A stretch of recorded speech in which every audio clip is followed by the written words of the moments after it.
রহিমা, তোর কাছে কি 500 টাকা ধার হবে? 500 টাকা? খারাপ দিতেছি।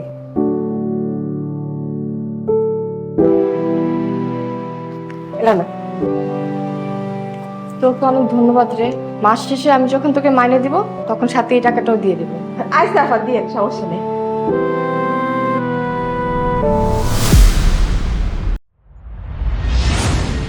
একটু চা করে দিতে পারবা? চা খাবে? আচ্ছা ঠিক আছে, নিয়ে আসছি। আচ্ছা, চিনি দুধ এগুলো আছে?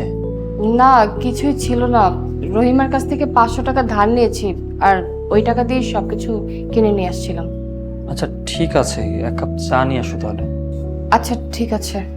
শোনো না, আমার না মনে হচ্ছে যে কোনো কিছু আর ঠিক হবে না। যা হবার তা হয়ে গেছে, এগুলো আমি কোনোদিনও কাটায় উঠতে পারবো না আর।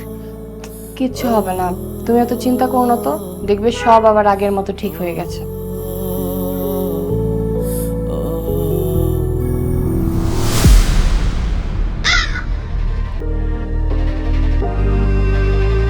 রহিমা শোন, তোর কালকে থেকে আর এই বাড়িতে কাজ করতে আসা লাগবে না। তোর কাছ থেকে যে 500 টাকা ধার নিয়েছি সেটা আমি কোনোভাবে ম্যানেজ করে তোকে দিয়ে দিব। কিন্তু কি হয়েছে আপা? আমার কি কোনো ভুল হয়েছে? আসলে রহিমা, তুই খুব ভালো করেই জানিস আমার হাজব্যান্ড এই বাড়িটাকে বন্ধক রেখে একটা ফ্যাক্টরি খুলেছিল, আর সেই ফ্যাক্টরিতে একজন কর্মচারীর দুর্ঘটনা ঘটে যায়, যার কারণে আমাদের ফ্যাক্টরিটা এখন সিলগালা করে দিয়েছে। আমাদের তো কোনো ইনকাম নেই, আর ইনকাম না থাকলে সংসার চলবে কি করে?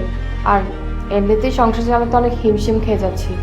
এর মধ্যে মাস শেষে তো তোকেও টাকা দিতে হবে। নিজেদের সংসারই চলতেছে না, আর মাস শেষে তোকে টাকা দিব কোথা থেকে?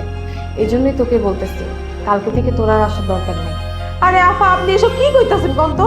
একদিন তো সবকিছু ঠিক হয়ে যাবো, আপনি এত চিন্তা করতেছেন কেন? রহিমা, তুই আমার কথা বুঝতে পারতেছিস না? কিচ্ছু ঠিক হবে না। কেউ যদি ইনকাম না করতে পারে তার সংসার চলবে কি করে? এটা তো তোর বুঝতে হবে, তাই না? না না আফা, আপনি এসব কি কইতাছেন? আমি আপনার এনে কাম করবো, আর আমি প্রতিদিনই যাবো। রহিমা, তুই কি নিজের ভালো বুঝিস না? তুই কেন তোর ক্ষতি করতে যাবি? আফা, আপনি কি ভুলে গেছেন? আমার ভাইরে যখন আমি ভার্সিটিতে ভর্তি করাতে চেয়েছিলাম, তখন আপনি কিন্তু আমার অনেকগুলো টাকাতে সাহায্য করছিলেন। আপনি কিন্তু সে টাকা বেতন থেকে কাইটাও নেন নাই। আপনি তখন ওই সময় আমার এত সাহায্য করছেন, আর আজকে এত খারাপ সময় আমি আপনারা ফালা রেখে চলে যাবো? এটা আপনি কেমনে ভাবেন আফা? আমি আপনার বাড়িতেই কাম করবো, আপনার যদি বেতন দিতে ইচ্ছা করে দেন, না দিতে ইচ্ছা হলে দিয়ে না, কোনো সমস্যা নেই আফা, আমি এনেই কাম করবো। আচ্ছা ঠিক আছে, শোন, এখন থেকে যদি অন্যের বাসায় কাজের মহিলার দরকার পড়ে তুই আমাকে জানাস, কারণ এখন থেকে আমিও মানুষের বাসায় কাজ করব। কারণ সংসার তো চালাতে হবে, তাই না? আরে না না আফা, আপনি এসব কি করতেছেন? দেখবেন সব কিছু ঠিক হয়ে যাবে, আপনি চিন্তা করেন না তো। আপনি যান, ভিতরে যান, আমি আপনার কাছে আনতেছি, যান।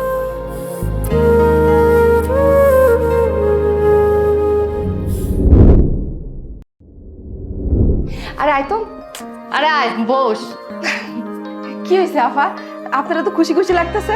খুশি হব না? তোর ভাইয়ার বন্ধ থাকা ফ্যাক্টরিটা আবার চালু হয়ে গেছে। আমরা মামলায় জিতে গেছি, এখন থেকে তোর ভাইয়ার সবকিছু ঠিক হয়ে যাবে। আরে এই নে মিষ্টি, মিষ্টি মুখ কর, হা কর, আরে হা কর। দেখছেন আফা, আমি কইছিলাম না যে ভাইজানের সবকিছু ঠিক হয়ে যাবে? এবার মিললো তো আমার কথা। হ্যাঁ, তুই অনেক ভালো রে। তুই আমাকে বলেছিলি যে সবকিছু আবার আগের মতো হয়ে যাবে। তোর মতো মানুষ আসলে হয় না, তোর মতো মানুষ দুনিয়াতে খুব কমই আছে। তুই অনেক ভালো মানুষ, নিজেকে কখনো পরিবর্তন করিস না, সারা জীবন এরকমই থাকিস। আর তাছাড়া তুই তো গত 2-3 মাসের বেতন পাস, তোর টাকাটা আমি ক্লিয়ার করে দেবো। আচ্ছা আফা, লন এবার আপনি মিষ্টি খান।